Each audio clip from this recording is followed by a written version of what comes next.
Whatever happened to the Windsedt house game? I ask myself that a lot, even if there are some questions you don't want to know the answer to. Can you lose a computer program? Nothing is ever lost on the internet, they say. But we lost it, and I don't ever want to see it again. We had a good gig, a good hustle. There were 3 of us. Marty was the tech. He had the rig for the mapping, and he was going to do level design. You know a guy like him. Slacker blonde, permanent half-shaven look, either on his way up high or coming back down. Good though, really good at what he did. Zoe was going to do sound design. She had a smattering of acne, one of 2 things she carried over from her teenage years. The other one was that you'd never see her without shirt sleeves of some sort. Big fan of monster drinks. Farrah main on Overwatch. Had a side thing with a little experimental band, some sort of electronic dance mashup. Me, I was going to do the story for our game. Creepy stuff was in. VR games are still doing well. Hell, they even made Slender Man into a movie. A friend of mine ran local ghost tours. Wasn't great on TripAdvisor, but they had a couple of real deals. Reviews put the old Windsedt house as the highlight of the tour. It was more hype than anything else. Man kills his family in the night.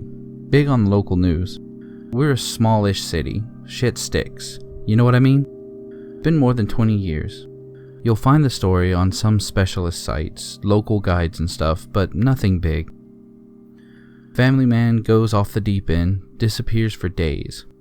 When people finally called the cops, the 2 boys and his wife were long dead, and messily so.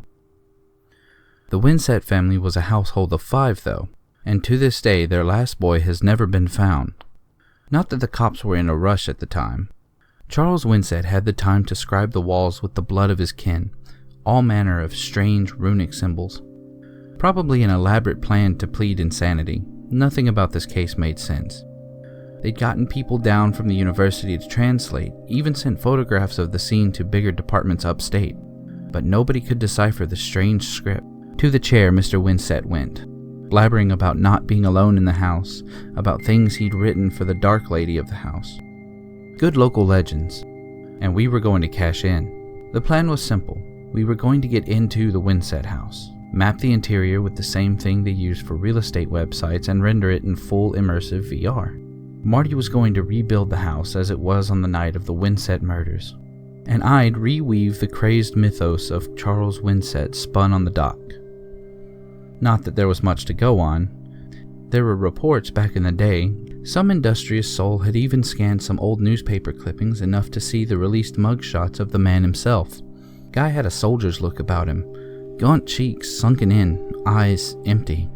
Worst of all, what was visible on his arms was covered in the slowly healing scars of his own self-mutilation. He'd found the time to carve those runic symbols into his own flesh, same as the ones they'd found in the house.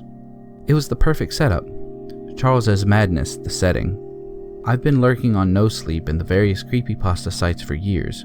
Cribbing something together wasn't going to be a problem. When you think back, when you go over everything you've done, there's a point where you say, this is where it all went to shit. The last viable save. The fork in the road.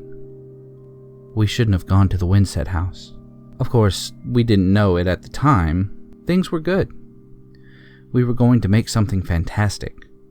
Do you want me to say that there was something in the Windsedt house? That it was unnaturally cold to the touch? That there were things at the edge of sight and sound beyond hearing? But no. It was a perfectly dull afternoon. The heat of the summer had driven all the tourists and city folk alike away from the attraction. Besides, it was more popular with the ghost tours that had started after dinner, where shadows and the lateness of the day did more to inspire fear than the patchwork hodgepodge of the building's backstory did. What's there to say about the Windsedt house? 2-story house in the suburbs where designs hadn't changed in half a century. The normal complement of bedrooms, living rooms, and kitchen, walls clean and done up in a slightly more modern style, wallpaper over murder, wooden floorboards over dried blood, paint over death. Plinths detailed the slaying in exquisite minutiae. Clippings, crime scene photos, interviews with the cops, the forensic techs, the lot. Old Charles had left a hell of a mess. Marty worked his magic. It took a week before we had a haunted house to walk through. Version 0.4. The first time Zoe and I sat in her room going through a digital version of the Windsedt house. I let her go first.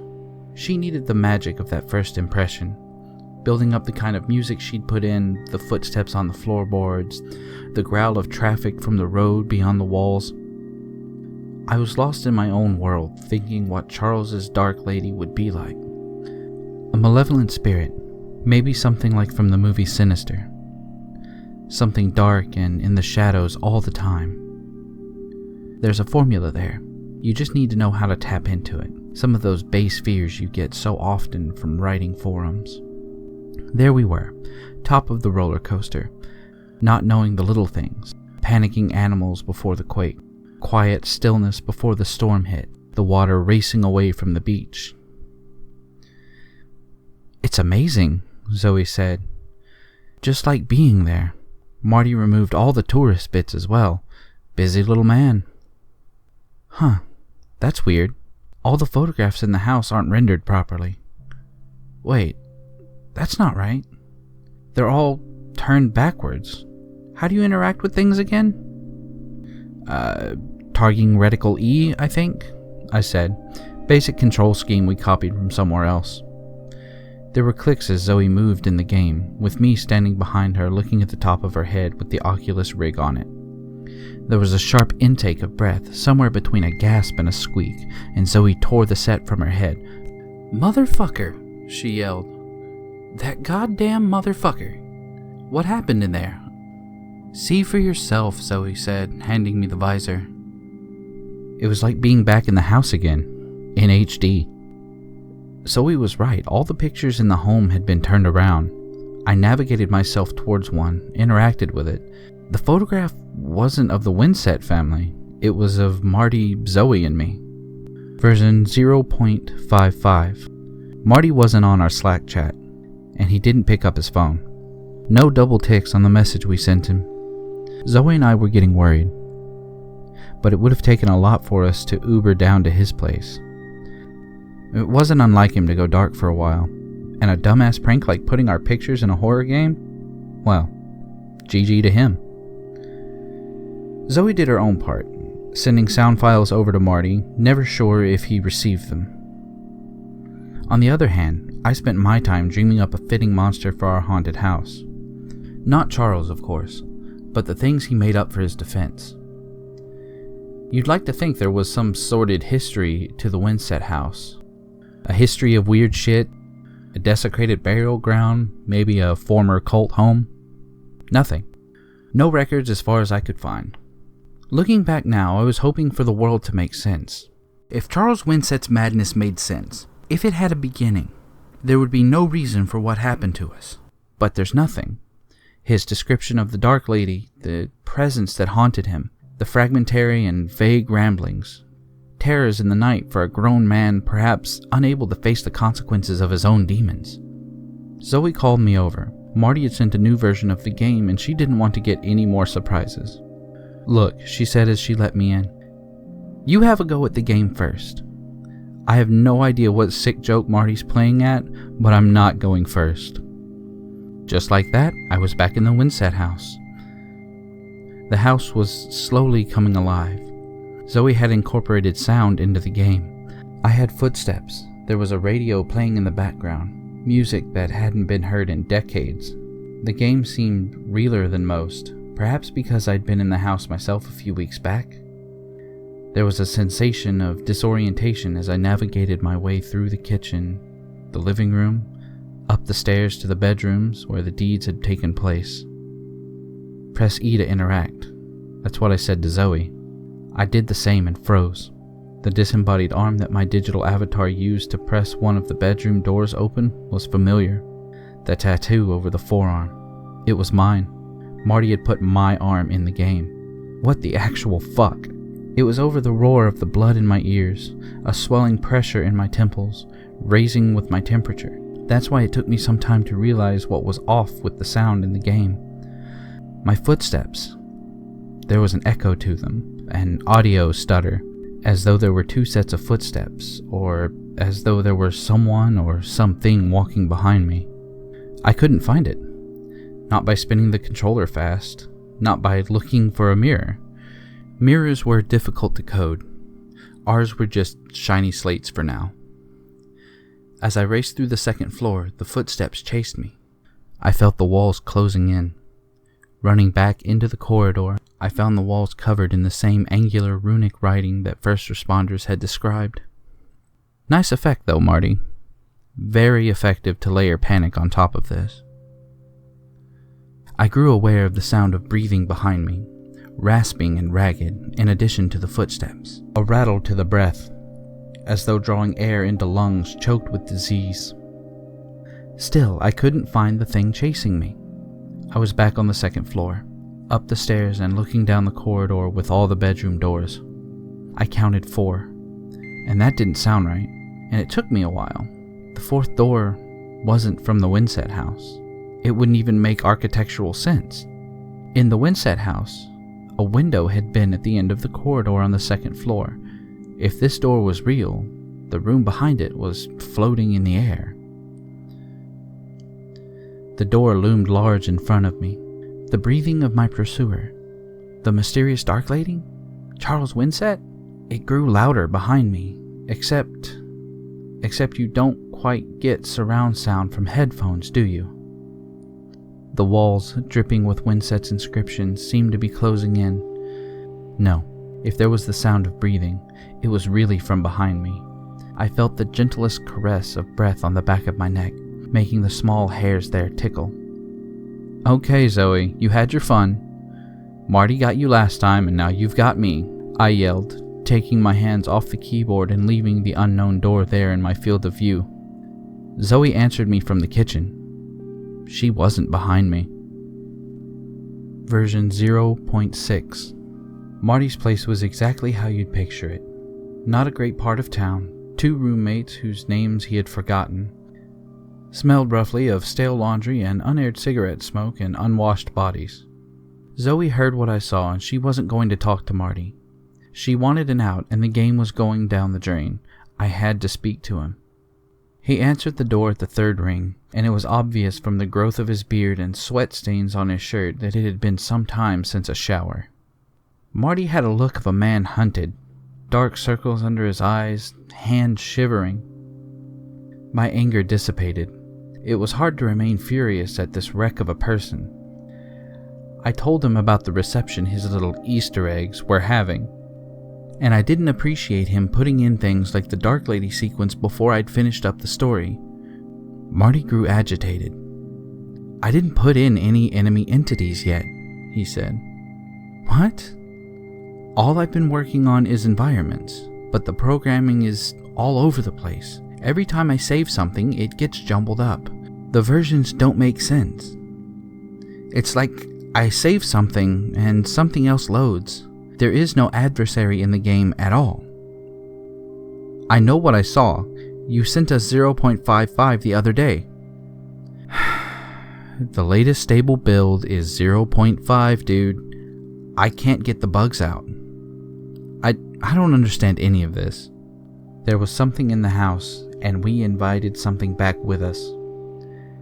There's nothing wrong with the programming. It's what we are trying to bring into the world. Marty was starting to sound as crazy as our resident murderer. Next, he'd tell me the Dark Lady was making him do it.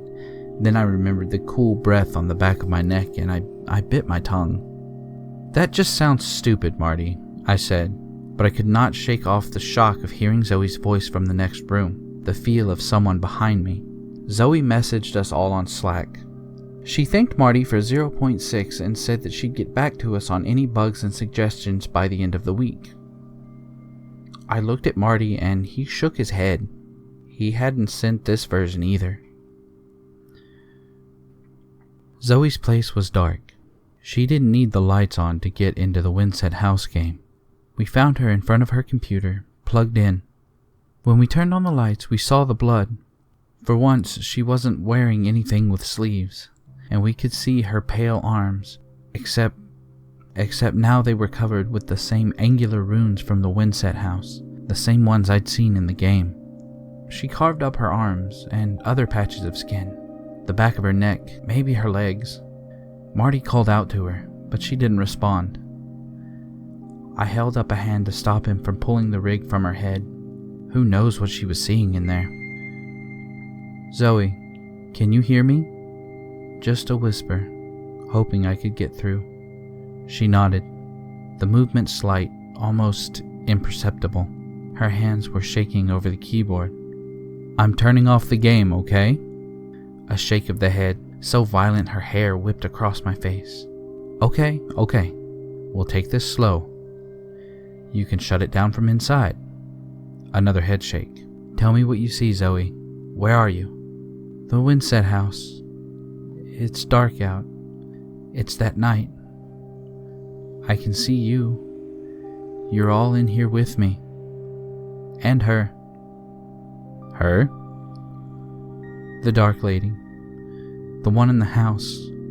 She's here with us. The walls are red. The writing is necessary." "What does it say, Zoe?" I put my hand over hers, trying to pry it away from the controls. Her grip was death tight, fingers locked into claws. It's all the way dark now.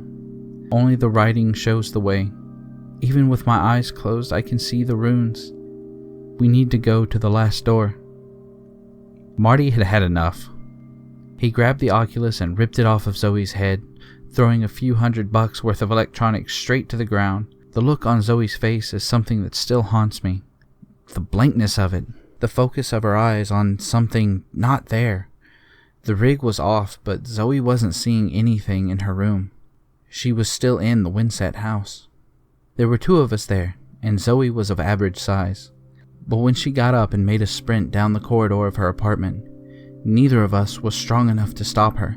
I made a grab for her, but her arms were slick with blood and she slipped from my grasp. She scampered down the corridor into her own bedroom, and I was just a little bit behind.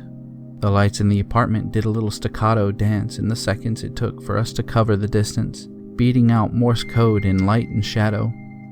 In one of the blinks, I thought I saw the corridor of the Windsedt house, longer than it had any right to be and with secrets etched into the walls.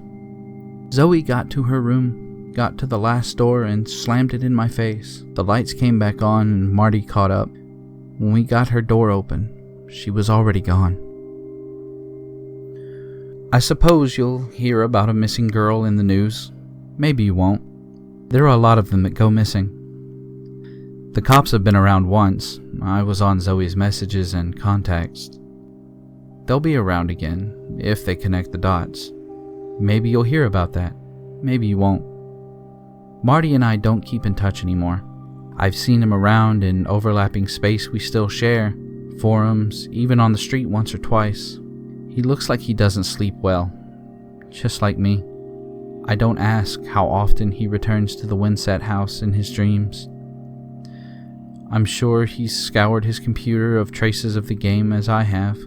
The temptation would be too high otherwise, but there's no need. I see the house in my dreams. I hear the breathing of the dark lady and I feel the pull of the last door. The game will never be finished. I don't think it needs to be. It got from Marty's computer to Zoe's. That was the other thing Marty and I never talked about. Before we left Zoe's place for the last time, we checked the outgoing traffic on her computer. We don't know if Zoe did it on her own volition or if the game found its own way out. But there's no difference. It's out there now. Hey there everybody, my name's LeBeau, and I sure hope you enjoyed this week's tale. I'd just like to take a quick moment to thank Jennifer T, Melissa S, Nicole T, Alondra H, Nicholas L, Samantha T, Megan L, Cheyenne R, and Kevin Y. Thank y'all so much for your votes on the title card for the Crunched Up Paper House. If you haven't already, the link to that is down below. And as always, a big shout out and thank you to all the subscribers and authors that are helping me with this project so far. I certainly do appreciate it. You can look forward to uploads from me every other Sunday. Make sure to like and subscribe, hit that bell, and help me get to that 500 subscriber mark so I can start doing this for y'all weekly. Thanks again, and remember, y'all be safe out there in the dark. You hear?